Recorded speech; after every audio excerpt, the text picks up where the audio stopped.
అందరికీ నమస్కారం. కళ్యాణి కథ రచన రంగనాయకమ్మ గారు, చదువుతున్నది దేవి. చూడగానే లైక్ చేయడం మర్చిపోకండి. ఇంకా నవల్లోకి వెళ్దామా?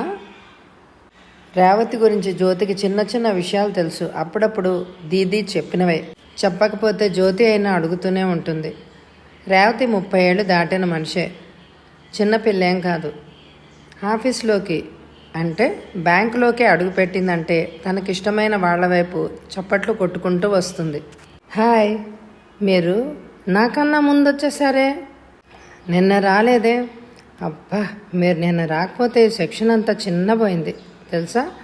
నాకు అసలు తోచలేదు, వర్క్ చేయలేకపోయాను. అమ్మయ్య, వచ్చేసారు కదా, ఇవాళ కూడా రారేమోనని అనుకున్నాను. ఆ రకంగా పెద్ద గంటంతో నవ్వులతో పలకరింపులు మొదలు పెడుతుంది. ఆ పలకరింపులు తన సీటుకు దూరంగా ఉన్న తోటి ఆడవాళ్లతోటే కాదు, తన సీటు పక్కనే సీట్లో బిజీగా పనులు చేసుకుంటున్న మగవాళ్లతోటే ఎక్కువ. వాళ్లతో షేక్ హ్యాండ్ మర్యాదలు కూడా అయినా తర్వాతే తన సీట్లో తను కూర్చుంటూ తన సీట్ టేబుల్ మీద పెన్నో పెన్సిలో పేపర్లన్నీ పిన్ చేసే స్టాప్లర్నో కనపడకపోతే, హే మెసెంజర్, ఇక్కడ స్టాప్లర్ లేదేంటి, నావెవ్వరికి ఇవ్వద్దని చెప్పా కదా, మళ్ళీ ఇచ్చావా? వాళ్ళది వాళ్ళు జాగ్రత్తగా పెట్టుకోరు. చీటికి మాటికి పెన్సిల్ కావాలన్నా నా దగ్గరికే అని మెసెంజర్ని అరుస్తుంది. మెసెంజర్ నవ్వుతూ కొంత భయపడుతూ టేబుల్ కింద పడ్డ పెన్సిల్నో స్టాప్లర్నో తీసి టేబుల్ పైన పెడతాడు. ఏంటి, కింద పడిందా? పొద్దున్న స్లీపర్కి కనపడలేదా? అసలు టేబుల్ కింద ఓడిచిందా? ఓడిస్తే కింద పడ్డది కనపడదా అని అరుస్తుంది. తర్వాత స్లీపర్ మీద అవే కేకలు.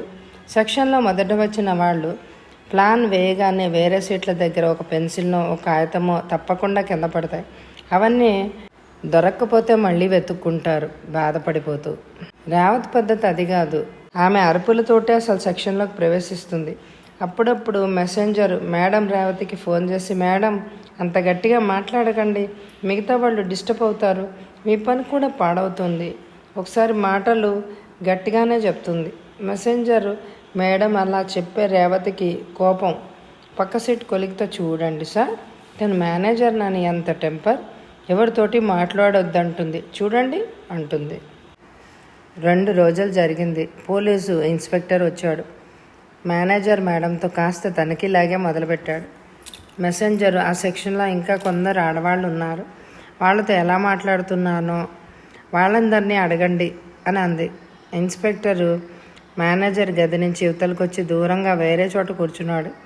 Messenger lady ఉద్యోగుల్ని పిలుచుకొస్తున్నారు. కళ్యాణికి కూడా సెక్షన్ విచారణ జరగబోతోంది. ఫోన్ మోగింది. సాధారణంగా వర్క్లో ఏ ఫోన్ కాల్ ముట్టదు, అయినా హఠాత్తుగా తీసింది ఫోన్. దీదీ ఉన్నావా? చెప్పానా? చేసావు కదా, తొందరగా చెప్పు, ఇక్కడ పని ఉంది. ఇప్పుడే వచ్చి సూర్యని తనతో తీసుకువెళ్ళాడు. ఎవరేంటి? శంకర్రావు. నేను కూడా వస్తానన్నాను, నువ్వు రావద్దన్నాడు. సూర్య ఏడుస్తూ ఉంటే నేను వెంటబడ్డాను, నన్ను కొట్టబోయాడు. ఆటోలోనే వచ్చి దాన్ని ఇంటి ముందు పెట్టి లోపలికొచ్చాడని వాళ్ళు బయటికి వెళ్ళేదాకా తెలియదు. పిల్లని ఆటోలో ఎక్కించేసి తీసిపోయాడు. అది ఏడుస్తూ ఉంటే దాని మీద అరుస్తున్నాడు. ఆటో వెళ్ళిపోయింది. అది బళ్ళోంచి వచ్చేసిందా? ఇప్పుడే తీసుకొచ్చాను, అది ఇంకా పాలే తాగలేదు, అంతలో వచ్చి పడ్డాడు. ఎక్కడికి? ఏమన్నా చెప్పాడా? ఏం లేదు. సూర్య ఏడుస్తుంటే బెదిరిస్తున్నట్టు కొట్టబోతే దాని నోట్లో ఏదో పెట్టబోయాడు, అది తల తిప్పేసింది. వెంటనే బ్రతిమిలాడుతున్నట్టు చేశాడు. వాళ్ళ ఊరు తీసుకుపోతానన్నాడా? అదేం చెప్పలేదు దీదీ, అసలు చెప్పలేదు. నేనేం చేయను? నువ్వేం చేస్తావు, నేనేం చేస్తాను? తీసుకుపోతాడు అన్నమాట. మేనేజర్ని పర్మిషన్ అడిగి వస్తాను. అసలు వాడికి ఫోన్ చేస్తే ఫోన్ తీస్తాడా అసలు? కళ్యాణి టేబుల్ కింద డెస్కులు సర్ది తాళాలు వేస్తుంటే మెసెంజర్ వచ్చి నిలబడ్డాడు. మేడం గారు, ఇన్స్పెక్టర్ గారు పిలిస్తే వెళ్ళాలని మేనేజర్ గారు మీకు చెప్పమన్నారు. ఇన్స్పెక్టర్ గారు రమ్మంటున్నారు. అందరూ అయిపోయారా? మగవారిని ఇంకా పిలవలేదండి. కళ్యాణి మేనేజర్ రూమ్లోకి పరిగెత్తింది. నేను అర్జెంటుగా ఇంటికి వెళ్ళాలి మేడం. అమ్మ, ఒక్కసారి ఇన్స్పెక్టర్ గారికి కనపడి వెళ్ళిపోండి, లేకపోతే బాగుండదు. కళ్యాణి ఇన్స్పెక్టర్ ముందు నిలబడింది. కూర్చోండి మేడం అనగానే కూర్చుంది. ఎందుకండి? నన్ను ఎందుకు పిలిచారు? రేవతి మేడం కంప్లైంట్ గురించి. నా మీద కంప్లైంటా? మీ మీద కాదు మేడం, మేనేజర్ గారి మీదే. మిమ్మల్ని అందరినీ అడగమని మేనేజర్ గారు అన్నారు. మీ మేనేజర్ గారు ఎలా ప్రవర్తిస్తారు మీతో? కళ్యాణి తెల్లబోయింది. ఎలా ప్రవర్తిస్తారు? మేనేజర్ లాగే ప్రవర్తిస్తారు. రాగానే ఆవిడకి చెప్తాం, వెళ్ళేటప్పుడు కూడా చెప్తాం. వర్క్లో ఏమైనా సజెషన్స్ కావాలంటే అడుగుతాం. ఆవిడ చాలా మర్యాదగా ప్రవర్తిస్తారు. వెళ్ళగానే పక్క కుర్చీలో కూర్చోమంటారు, నిలబడితే ఒప్పుకోరు. అంతేనండి, నాతో అలాగే ఉంటారు. ఇన్స్పెక్టరు మళ్ళీ అడిగాడు. అది కాదు, ఇక్కడ వేరు వేరు క్యాస్ట్ల వాళ్ళు ఉంటారు. పెద్ద క్యాస్ట్ల వాళ్ళతో మర్యాదగానే ఉండి చిన్న క్యాస్ట్ల వాళ్ళతో ఇబ్బంది పెట్టే రకంగా ఉంటారని మీరు అనుకోరా? సార్, నేను మెసెంజర్లనైనా క్యాస్ట్ల ప్రకారం ప్రవర్తిస్తే అసలు బ్యాంకులో పనులే జరగవు కదండి. పనులు జరగాలనే మెసేజర్ చూస్తారు కానీ లేకపోతే రేవతి గారి కంప్లైంట్కి మీరేమంటారు? అది క్యాస్ట్ని బట్టి మెసేజర్ ఎలా ప్రవర్తిస్తున్నారని ఆవిడ అంటున్నారు. అదేమీ నాకు తెలియదండి. ఎవరి క్యాస్ట్ ఏమిటో నాకు అస్సలు తెలియదు. రేవతి గారు తన వరకు తాను చక్కగా చేసేస్తారు. అంతకన్నా నాకు తెలియదు సార్. నేను వెళ్ళొచ్చా అండి? ఇన్స్పెక్టర్కి ఎందరితో మాట్లాడినా ఏ ఆధారాలు దొరకలేదు. మేనేజర్ మీద ఎవ్వరూ ఏమీ చెప్పలేదు. తర్వాత 4 రోజుల దాకా రేవతి అరుపులు వినపడలేదు. కానీ తర్వాత అంతా పాత అరుపులు మేల్కొన్నాయి. అసలు ఒక వర్కర్ మేనేజర్ ముందు అంత నిర్లక్ష్యంగా ఎందుకు తిరుగుతోందో కళ్యాణికి అర్థం కాదు. ఒకసారి సీమా మేడంని కూడా అడిగింది రేవతి గురించి. సీమ నవ్వింది. ఆవిడకేవో క్యాస్ట్ ఫీలింగ్లు ఎక్కువేమో, ఇంకా నయం అని కళ్యాణి నవ్వి వదిలేసింది. అంతటితో కళ్యాణి అక్కడున్న మేనేజర్ గారితో చెప్పి ఇంటికి బయలుదేరింది. ఆమెకి సూర్యని ఎత్తుకుపోయాడని ఇంటికి ముందు వాలింది. నమ్మలేకపోయింది. సూర్య ఆడుతూ కనపడింది. తల్లి కనపడగానే కౌగిలించుకుంది. స్కూల్ యూనిఫామ్ ఇంకా విప్పనే లేదు. లోపల నుంచి జ్యోతి పాల గ్లాస్తో నెమ్మదిగా వచ్చింది. దీది, ఇప్పుడే చూశాను. సూర్య లోపలికి పరిగెత్తుకొస్తే నమ్మలేకపోయాను. బయటికి వచ్చి చూస్తే శంకర్రావు కనపడలేదు. దింపేసి వెళ్ళిపోయాడు. బాగా ఏడ్చి ఉంటుంది. ఏమనుకున్నాడో ఏమో, మళ్ళీ తీసుకొచ్చేసాడు. సరే సూర్య, పాలు తాగే, తర్వాత స్నానం చేయించు. నెమ్మదిగా అడిగితే చెప్పలేదు. దీనికేం తెలుసు? ఎటు తీసుకెళ్ళాడో ఎలా చెప్తుంది? ముగ్గురు కాస్త శాంతపడ్డాడు. ఎంత నెమ్మదిగా అడిగినా సూర్య ఏమీ చెప్పలేకపోయింది. వాడికి ఫోన్ చేసి అడిగినా చెప్పడు. తన దగ్గర ఉంటుందో లేదో చూడాలని తీసుకెళ్ళి ఉంటాడు అని అలా నిర్ణయం చేసుకుని ఊరుకున్నారు ఆ అక్క చెల్లెళ్ళు ఇద్దరు. జ్యోతి గాఢ నిద్రలో పడింది. కళ్యాణి కూడా నిద్ర కోసం చూస్తోంది. నా జీవితం ఇలా అయింది అనే ప్రశ్న వదలడమే లేదు. ఫోన్ పెద్ద మూతతో పిలుపు. మళ్ళీ తీసి చూస్తే గుండె ఆగింది. కళ్ళ ముందు ఒక message. I'm going to commit suicide. R Kumar, field officer. Time రాత్రి 11 దాటింది. బ్యాంకులో ఉండే ఆఫీసర్లకి, కస్టమర్లకి, ఫోన్లో ఉన్న మెసెంజర్లకి, అందరికీ మొత్తం ఆ గ్రూప్కి అంతటికి అందింది ఆ వార్త. వెంటనే ఆ వార్త తిరస్కరించే సందేశాలు పడిపోతున్నాయి. రవి సార్, వద్దు, ఆగండి, మేమందరం ఉన్నాం, మా కోరిక మన్నించండి. కొత్త మెసెంజర్ మిమ్మల్ని మందలించడం మాకు తెలుసు. మీ మందలింపులు అందరం భరిస్తాం. మీరతిగా జరిగిన సంగతికి తెలుసు. ఓర్పు వహించండి. మన జాబ్స్లో ఇవి అవసరాలే. మెసెంజర్ని క్షమించండి. 10-15 మెసేజ్లు పడిపోతున్నాయి. బ్యాంకులో ప్రతి ఒక్కరూ స్పందిస్తున్నారు. కళ్యాణి కూడా రాసేసింది. రవి సార్, మీ నిర్ణయం తప్పు సార్. కుటుంబాన్ని తలుచుకోండి. మీ తండ్రిని కాదు, మీ భార్య బిడ్డల్ని. మీ వెంటనే లాస్ ఆఫ్ పే సెలవు పెట్టండి. ఇది సలహా కాదు, అభ్యర్థన. మీ తండ్రి గారి పెత్తనం మీద 100 ఆత్మహత్యలు చేసుకోవచ్చు మీరు. వాటిని ఆ సెల్ఫ్ రెస్పెక్ట్తోనే సహిస్తున్నారు మీరు. ఉద్యోగాల విషయంలో అధికారుల మందలింపులు అందరికీ జరిగేవే, చిన్నవో పెద్దవో. కుటుంబాన్ని అన్యాయం చేయకండి. ఈ కొత్త మేనేజర్ని భరించలేకపోతే జాబ్ వదిలేయండి. ప్రాణాలు వదిలేయడం కాదు, ఆలోచించండి. తోటి ఉద్యోగిని కళ్యాణి. రవికుమార్ మీద సానుభూతిగా మెసేజ్లు పడిపోతూనే ఉన్నాయి. జనరల్ మేనేజర్ నుంచి కూడా ఒక మెసేజ్. ప్లీజ్ రవికుమార్, నేను వస్తున్నాను, తొందరపడకండి, ఫ్యామిలీని గుర్తు చేసుకోండి. కళ్యాణి ఆ మెసేజ్ని చూడడం ఆపేసి సీమాకి చేసింది. రవికుమార్కి సీమా కూడా పెద్ద మెసేజ్ పంపి తర్వాత కళ్యాణిని పిలిచింది. మేడం, నేను చేస్తుంటే మీరు ఎంగేజ్లో ఉన్నారు. అవునులే, మీ మెసేజ్లు చూశాను. అసలు అంత హర్టింగ్గా జరిగిందా మేడం? కుమార్కి జరిగినట్టే ఉంది. మనవాళ్ళు కొందరు కుమార్ ఇంటికి దగ్గరలోనే ఉంటున్నారు. వాళ్ళు కుమార్ ఇంటికే వెళ్ళారు. అంతలో కుమార్ జవాబు పడింది. అందరినీ ఇబ్బంది పెట్టాను, క్షమించండి. లాస్ ఆఫ్ పే సెలవు 3 నెలల కోసం పెడుతున్నాను అని కూడా. Happy, very happy, good decision అంటూ మళ్ళీ అభినందనలు. ఆత్మహత్య ఘట్టమంతా ఒక గంటలో ఆగిపోయింది. ఆ వార్త అంతా చీకటిని జ్యోతికి చెప్పాలని కళ్యాణికి ఆతృత. చీకటిని అంతా చెప్తే జ్యోతికి మతిపోయింది. జ్యోతి, నా చిన్నప్పుడు మా అమ్మ ఒక మాట అనేదే, దీనికి మంచి మొగుడే దొరుకుతాడు, మంచివాడే దొరుకుతాడు అనేదే. ఈ దొరికిన వాడిని మంచివాడే అని అనుకోవాలిగా, అలా అనుకుందామే. జ్యోతికి అర్థం కాలేదు. దీది, నువ్వు నాకు చాలాసార్లు ఇంకోలా చెప్పావు కానీ ఇలా కాదు. మీ అమ్మ ఇలా అనలేదు. ఎలా అందంటే దీనికి మంచివాడే దొరకచ్చు, దొరుకుతాడేమో అన్నదని చెప్పావు. ఏమో అంది, కానీ మంచివాడని ఖచ్చితంగా చెప్పిందా? ఈ వెధవ మంచివాడు ఎలాగవుతాడు దీది? ఎలా అనుకుంటే అలాంటి వాడేనా?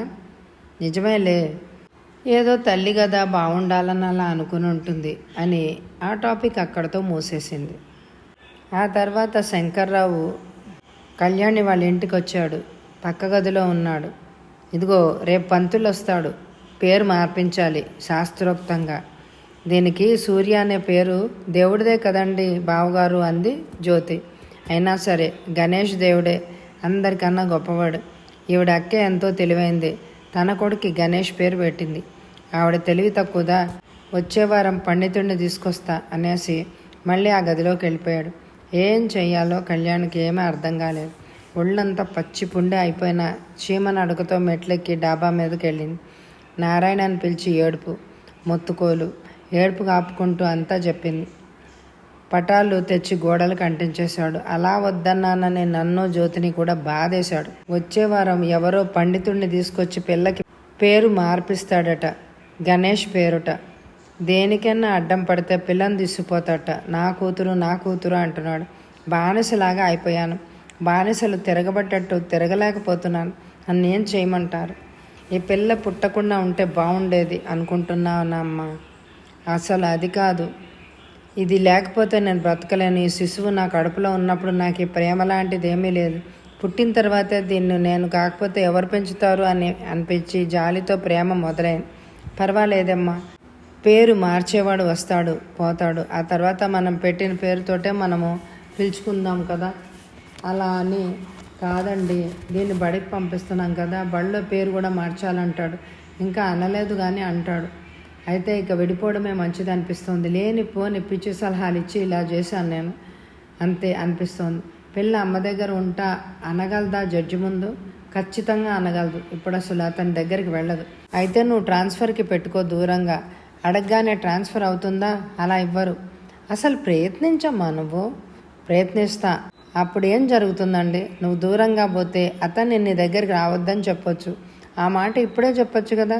చెప్పైనా అవుననుకో, ఇప్పుడు అతను నీకు చాలా దగ్గరగా ఉన్నాడు. నువ్వు దూరంగా ఉంటే నీ దగ్గరికి ఇంత తరచుగా రాలేడు కదా. సంవత్సరానికి ఒక్కసారి వచ్చే సంబంధమైనా మా మధ్య ఉండకూడదు అన్నయ్య గారు. అన్నయ్య అనమ్మ చాలు, గారు ఎందుకు? బెంగపడకు. ధైర్యంగా ఉంటే ఏదైనా చేయగలం. లాయర్తో మాట్లాడతా. నేను మరీ ఒంటరిదానండి. తల్లిదండ్రులు వదిలేశారు. తోడబుట్టిన అక్క అసలు లెక్కే లేదు. వీళ్ళెవరూ నన్ను పట్టించుకోరని అతనికి నా మీద చాలా నిర్లక్ష్యం.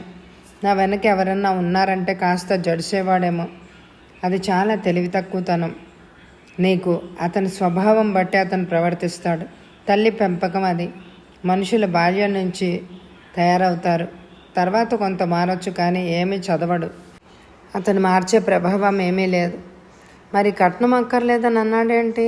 అదో నాటకమే అనుకుంటాను. నీది కాస్త మంచి జీతమని బ్యాంకు సెలవు కానీ రోజే అది. ఆ రోజున శంకర్రావు ఈ ఊళ్ళోనే ఏదో పని పడిందని వెళ్ళాడు. కళ్యాణికి ఫోన్ కాదు, జ్యోతికి కూడా ఫోన్ చేశాడు. ఫలానా రోజు పండితుడిని తీసుకొస్తానని, మీ దీదీని బ్యాంకు నుంచి తొందరగా రమ్మని చెప్పు అని. ఆ వార్త కళ్యాణికి అందింది. సాయంత్రం కాస్త తొందరగానే వెళ్ళాలి అని అనుకుంది, కానీ డ్యూటీలో ఒక గొడవ వచ్చి పడింది. దాంతో కొంచెం ఆలస్యం అయింది. కళ్యాణి ఇంటికి చేరేటప్పటికి రాత్రి 9 గంటలు దాటింది. ఇంటి దగ్గర పిల్లకి పేరు మారిపోయి ఉంటుందని అప్పుడు గుర్తుకొచ్చింది. శంకర్రావు భోజనము 8 గంటలప్పుడే కోడిగుడ్ల పులుసుతో ముగించి తన బెడ్రూమ్లోకి వెళ్ళిపోయాడు అని తెలిసింది. పిల్ల పేరు గణేశ్వరి సూర్యగా మారిందని కూడా తెలిసింది. జ్యోతి పట్టుదలగా ఆ పండితుడికి చెప్పి సూర్యని చివర్లో ఉంచకూడదా అని అడిగితే ఆ పండితుడు వెంటనే ఒప్పుకున్నాడు. సూర్యుడు కూడా దేవుడగా, ఇద్దరు దేవుళ్ళు కలిసిన పేరు ఉండడం మంచిదేగా అన్నాడు. శంకర్రావు దాన్ని వ్యతిరేకించాలని చూశాడు. కానీ పండితుడే గట్టిగా వాదించి గణేశ్వరి సూర్య అనే ఫైనల్ చేశాడు. శంకర్రావు అయితే జ్యోతితో గణేశ్వరి అనే పిలవాలి, సూర్య గిర్య అనొద్దు తెలుసా అన్నాడు. దీదీకి చెప్తాను అంది జ్యోతి. కళ్యాణి రాగానే శంకర్రావు రెండో గదిలోంచి లేచి వచ్చాడు. బ్యాంకులో ఇంత ఆలస్యం అవుతుందా అన్నాడు అనుమానంగా. ఒక్కోసారి అవుతుంది అని చెప్పి పూరుకుంది. అమ్మాయిని గణేశ్వరి అని పిలవాలి తెలుసా? అలాగే, వాళ్ళో పేరు కూడా మార్చాలి. అది సంవత్సరానికి ఒకసారి జరుగుతుంది. దీన్నే మొన్న మార్చాం, ఓ సంవత్సరం ఆగాలి. నువ్వు లోను తీసుకుంటానన్నావు, ఏమైంది అది? మీరు కట్నమే అక్కర్లేదన్నారు, డబ్బు గురించి ఇంతలో ఆలోచిస్తారు ఎందుకో? కట్నం వల్ల ఏమీ రాని వాళ్ళకి డబ్బుతో అవసరం ఉండదా? నేను లోన్ కోసం అడిగాను, ఇవ్వలేమన్నారు. బ్యాంకులో కొన్ని గొడవల్లో ఉంది, ₹1,00,000 ఎలాగో పోయాయి. లోన్లేమిస్తారు? బ్యాంకులో పనిచేసే వాళ్లే ఆ డబ్బు కట్టాలని పట్టుకుపోతూ ఉంటారట. నెలకో కట్ట పట్టుకు రావచ్చు. పిల్ల డాక్టర్ అవుతుంది, ఆ తెలివి లేదు నీకు. స్ట్రాంగ్ రూమ్లోంచి ఒక కట్ట తీస్తే ఎవరికి తెలుస్తుంది? కళ్యాణికి నవ్వు ఆగలేకపోయినా అతి కష్టం మీద ఆపుకుంది. శంకర్రావు ఎక్కడైనా ఏ బ్యాంకులో క్లర్కో ఏదో అయితే రోజు ₹1,00,000 ఇంటికి తెచ్చి తల్లిగారికి ఇచ్చేస్తూ ఉండేవాడేమో అని అనిపించింది. కానీ మొదట దొంగతనం రోజునే జైల్లో కూర్చునేవాడు అనుకుంటే అలా జరిగితే ఎంత బాగుందో అని అనిపించింది. ఒకప్పుడు ఆ మనిషితో శంకర్ శంకర్ అంటూ ఎంతో ఇష్టంగా మాట్లాడేది. ఆ ఇష్టమంతా ఎలా మారిపోయిందో. ఒక వరుసగా గుర్తొస్తే కళ్ళు చెమర్చాయి. ఏది గుర్తొచ్చినా రాధతో మాట్లాడాలని అనిపిస్తుంది. సీమా మేడంతో మరీను. ఉషతో అయితే సాధ్యమే కాదు, అది మరీ దూరంగా పోయింది. దానికి 2 పిల్లలు, వాళ్ళని చూసుకోవాలి. ఆ పనులే దానికి. 10 గంటల దాకా వంటిల్లు సర్దుకొని ఇంకా పడుకోవడానికి పోతే అప్పుడైనా రాధని పలకరించాలి అని అనిపించింది. రాధా, నువ్వెప్పుడు పిలవేమే, నేనే పిలుస్తూ ఉండాలా? నేను పిలవాలంటే నీకు భర్త ఉంటాడుగా, ఇంట్లో అతను వచ్చాడేమో ఎందుకులే అని ఊరుకుంటాను. ఇప్పుడు ఉన్నాళ్లే వేరే గదిలో. డాక్టరు తిట్టాడట, ఇక ఏ మందులు వాడకు, చస్తావు గుండాగి అని గట్టిగా చెప్పాట. అలానే నారాయణ గారు చెప్పారులే. ఒక కూతురికి తండ్రయ్యాడు కాబట్టి ఇంకా తన పురుషత్వానికి గర్వపడిపోతూ ఉంటాడు. మంచివాడైతే ఎలాంటి జబ్బు ఉన్నా దాన్ని లెక్క చేస్తామా? జాలితో సేవలు చేస్తాం. ఇప్పటికి జ్యోతి వల్ల వాడికి సేవలు జరుగుతూనే ఉన్నాయిలే. రాధ ఎంత పిచ్చిగా బాగాడోనే. వాడి గదిలోకి రావాలట, పిల్లని గణేశ్వరి పేరుతో పిలవాలట. నేను ట్రాన్స్ఫర్ కావాలని అప్లికేషన్ పెట్టేశానే. నాకు ఎక్కడికి బదిలీ అవుతుందో అక్కడికి నువ్వు కూడా ప్రయత్నించాలి. మనం ఒకే చోట ఉందాం గాను ముందు వాడిని వదిలించుకో తల్లి. మొగదిక్కు ఉండాలంటారు కదే, ఎవడో ఒక మొగాడు కొంపలో ఉంటే అక్కర్లేదు, మనల్ని రక్షించుకోగలం మనం. వీడేం రక్షిస్తాడు? ప్రతి వారం గుడ్ల పులుసు తినడానికి వస్తాడు కానీ ఆ గుడ్లన్న తన డబ్బుతో కొందేస్తాడా ఏమన్నానా? భలే అడిగావే. వాడి తిండి వాడి డబ్బుతోనే అయితే ఇక భార్య చేసే సేవ ఏంటి? సరే చేసుకో ఆ సేవ. కానీ ఒక మాట, మా బ్యాంకులో ఒకసారి ఒకడు క్లర్కుల వీపులన్నీ వెనక్కి వచ్చి ₹1,00,000 కట్టిని సంచి వేసుకుని తీసిపోయాడు కదా, వాడు దొరకనే లేదు. నీ శంకర్ని అలా చేయమని ప్రోత్సహించు. క్లర్కులు హడావిడిలో ఉన్నప్పుడు అలా చేస్తే వాడిని జైల్లో పెట్టేస్తారు, మనం ఇద్దరం సుఖంగా ఉండొచ్చు. అలా కాసేపు హాయిగా నవ్వుకున్నారు వాళ్ళిద్దరూ. ఒకరోజు నల్ల బట్టలతో సిద్ధమయ్యాడు. నాకు నువ్వే వంట చేసి పెట్టాలి, నువ్వే టిఫిన్లు చేయాలి, ఆహారాల్లో ఉల్లిపాయ వెల్లిపాయ నిషిద్ధం, నువ్వే చెయ్యాలి, జ్యోతితో చేయించకూడదు అంటూ నానా హంగామా చేశాడు. ఈ స్థితిలో నేను ఏ భక్తిహీనుల్ని ముట్టకూడదు. నా చేతిలో కర్ర అయినా ఉండాలి. వచ్చే వారం నుంచి ఒక రోళ్ల కర్రతో ప్రతాపం చూపిస్తా. 4 వారాలు ఈ వ్రతంలో ఉంటా. మీ పెంట వంట ఇంటి పదార్థాల భోజనం నాకు అక్కర్లేదు, అందుకే బ్రతికిపోయావు అని కదిలాడు. నా భోజనానికి వేరే ఏర్పాట్లున్నాయి. మా వంటి భక్తుల కోసం ప్రత్యేక శుద్ధివంతులు తయారు చేసే భోజనాలవి. ఈ 4 వారాలు నా భోజనాల మార్గం అదే. కాఫీ కోసం కూడా అక్కడికే వెళ్తాను అనేసి కదిలాడు. జ్యోతి వెనక నుంచి, మా వంటగది పెంటగది అయితే ఇంతకుముందు ఈ వంటలు ఎలా తిన్నారు బావగారు? ఈ 4 వారాల తర్వాత మళ్ళీ కోడిగుడ్ల కూర ఎలా తింటారు బావగారు అంటూ నవ్వింది. నోరు ముయ్యవే రౌడీదానా, ఈ పవిత్ర దశలో నేను ఎవరిని తిట్టకూడదు, అందుకే బ్రతికిపోయావు అంటూ వీధిలోకి దారి తీశాడు. కళ్యాణి జ్యోతితో, అతని నోట్లో వేలెందుకు పెట్టావు? ఇంకెప్పుడు అలా చేయకు. సూర్యకి పాలు కాగబెట్టి కళ్యాణి భోజనాలు టేబుల్ మీద ఉన్న పటాలన్నీ పట్టుకొని రెండో గదిలో ఉన్న మంచం మీద పెట్టొచ్చింది. బయటికి పోయిన శంకర్రావు గంట సేపటికి పెద్ద నీళ్ల సీసా కూడా పట్టుకుని వచ్చాడు. ఏదో సంచి కూడా. సంచి నిండా పళ్ళు, స్వీట్లు. వచ్చినవాడు హాల్లో ప్లాస్టిక్ కుర్చీలో కూర్చుని గణేశ్వరి గణేశ్వరి ఇలారా అంటూ పిలిచాడు. సూర్యని ఆ పేరుతో పిలిచినట్టున్నాడు. ఆ బుడతది ఆ పిలుపు తన కోసం కాదనుకుంది. పక్కనే ఉన్నా పలకలేదు. ఒక్కసారైతే ఏ శంకర్రావు, గణేష్ లేదు, ఇక్కడికి రాలేదు అంది. నిన్నేనే, నీ పేరే గణేష్గా పెట్టంగా. కాదు, నేను సురయ్య. కాదు, గణేష్ అనే పిలుస్తా. పలక్కపోతే వీపు బద్దలు కొడతా తెలుసా. శంకర్రావు ఏంటి, నాన్నగారు అనాలని చెప్పానా? వద్దు శంకర్రావు, వద్దు. నువ్వు శంకర్రావే, నీ పేరు నాన్న కాదు. నేను సూరయ్య. ఆకాశం మీద ఉంటాడే. పగిలింది సూర్యుడి వీపు. కెవ్వున అరిచింది సూర్య. కళ్యాణి వంటిట్లోంచి గబగబా వచ్చింది. పిల్లని కొట్టడమా? అదేం తప్పు చేసింది? పిలిస్తే పలకదే, పైగా నన్ను పేరుతో పిలుస్తుందా? అలా పిలవద్దని చెప్పండి. నెమ్మదిగా చెప్తే అలవాటు అవుతుంది. పిల్లల్ని కొడితే వాళ్ళు తిరిగి కొడతారా? తిరిగి కొడితే తర్వాత ఆ పిల్లలు చస్తారు, పెళ్ళాలు చస్తారు అంటూ శంకర్రావు లేచి తన గదిలోకి వెళ్ళిపోతే వెనక్కి తిరిగి, ఏంటా కుర్చీలు, తాతల్లాంటి పాత చెత్త, నా కోసం పెద్ద సోఫా తెప్పించు అంటూ మొహం చిట్లిచ్చాడు. సోఫాలకి నా దగ్గర డబ్బులున్నా సోఫాలు తెప్పించాను. అసలు సోఫాలు వేస్తే ఈ హాల్లో తిరగలేం, కదల్లేం. నాకు సోఫా తప్పకుండా ఉండాలి.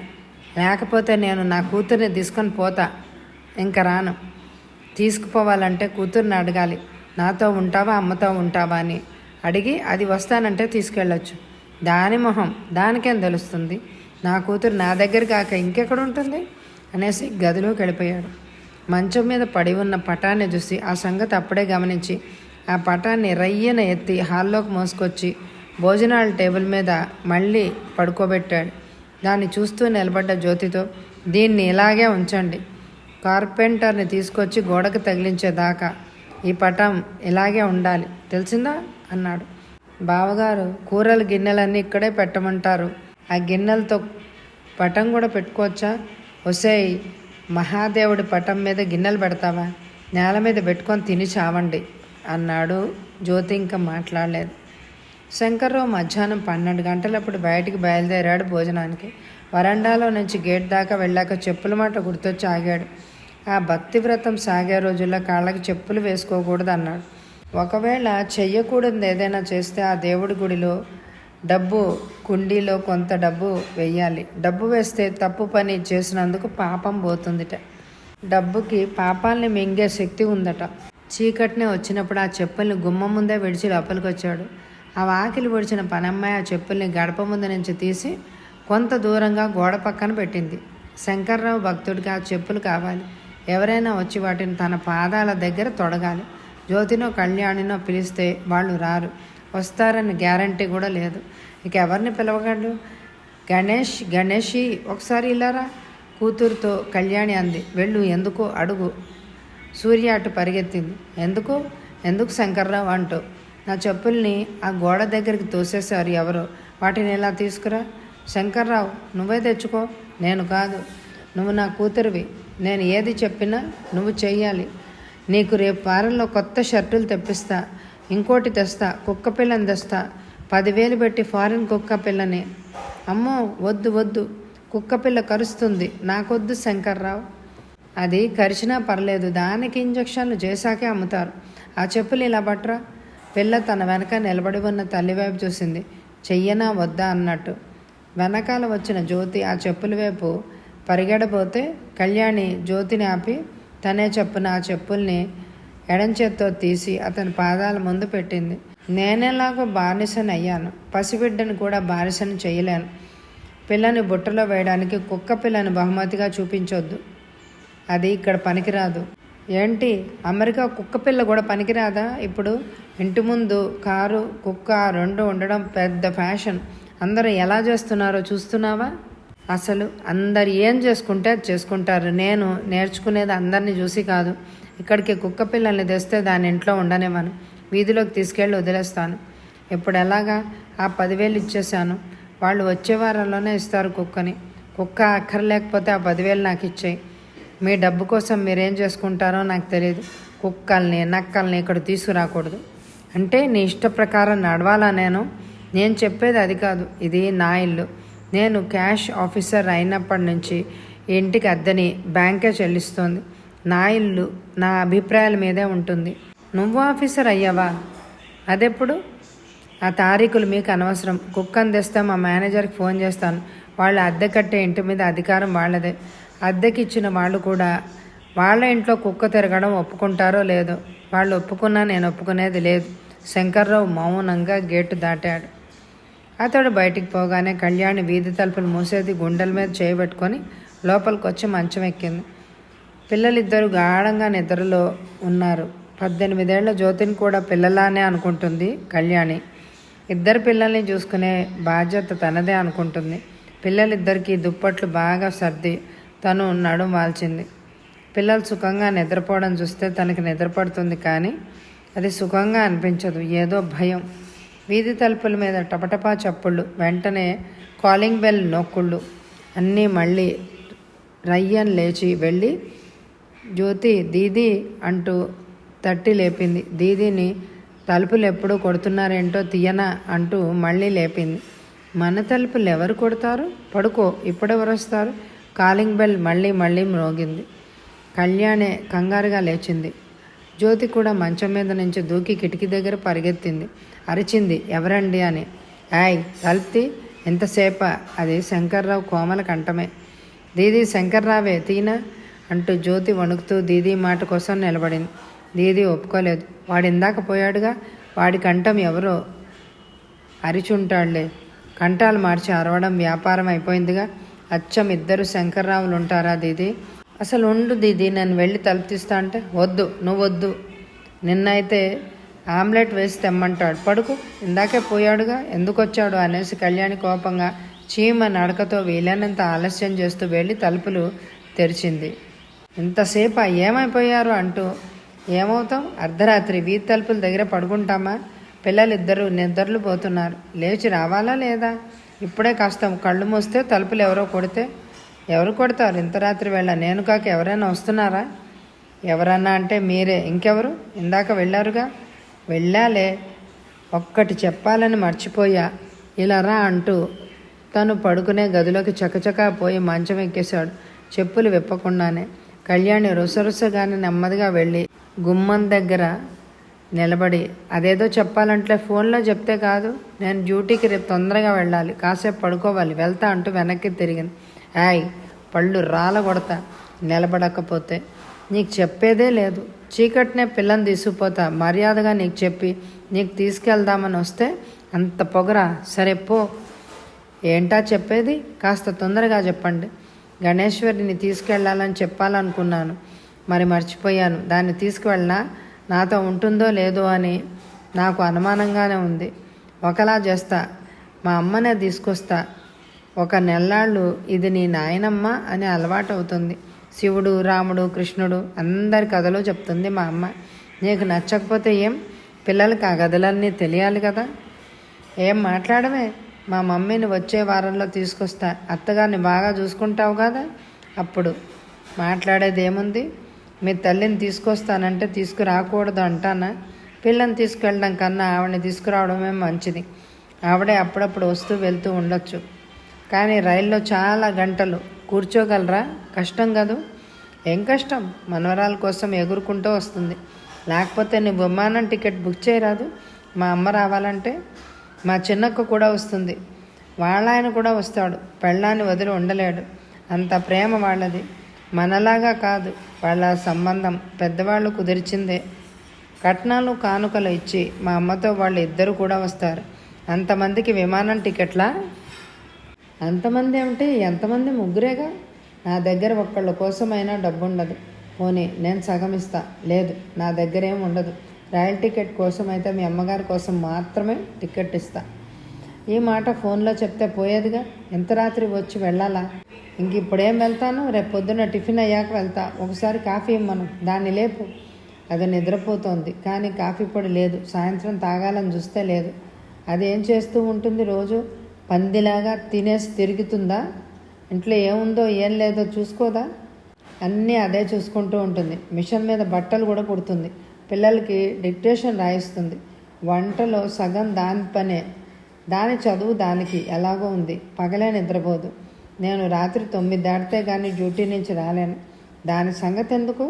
కాఫీ అయితే లేదు. పోనీ ఛాయ్ తీసుకురా, పర్వాలేదు.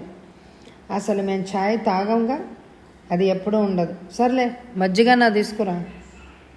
అన్నాలు తినేసంగా ఇంకా మజ్జిగ అక్కడ ఉంటుంది అంది కళ్యాణి. వచ్చే ఎపిసోడ్లో కథ కొనసాగుతుంది. ఈ ఎపిసోడ్కి ఎక్కువ లైకులు ఇవ్వండి. Thank you very much my dear friends.